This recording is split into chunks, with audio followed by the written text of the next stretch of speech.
Sveiki, tai aš esu Ksavera Armonavičienė iš Klaipėdos, studijuoju Baltijos technologijų institute, Full Stack PHP programą, kursas šiuo metu jau baiginėjasi. Šio kurso metu mokėmės JavaScript su Reactu ir PHP su Laraveliu. Nors kursas buvo labai intensyvus, bet programuoti man vis dar patinka ir šiandien aš esu pasiruošusi Jums pristatyti savo darbą. Šis projektas yra kurtas su Laravel karkasu ir Bootstrap biblioteka. Taigi, projektas skirtas studentams, norintiems parodyti savo darbus. Ekrane matome viešąją erdvę, kuri yra skirta neprisijungusiems vartotojams. Matome top 5 studentus, kurie yra rūšiuojami pagal peržiūrų skaičių. Ir taip pat matome top 5 projektus, kurie rūšiuojami pagal laikų skaičių. Studentų skiltyje mes matysime studentų sukurtus profilius. Juos galima filtruoti pagal profesijų rūšį ir taip pat pagal lokaciją. Užėję į pasirinktą studentą galėsime pamatyti jo profilį.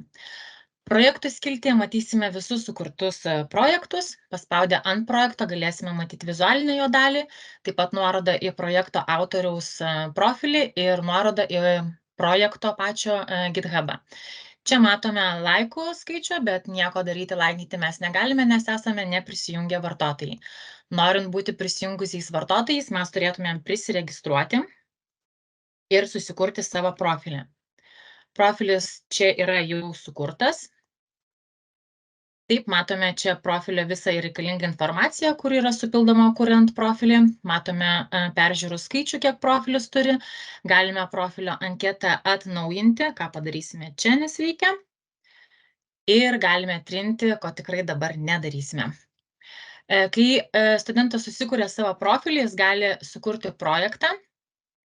Dabar supildysime reikalingus laukelius ir galėsime pamatyti savo projektą papildytą prie kitų projektų. Štai matome čia. Projektą galima atnaujinti, jeigu yra poreikis,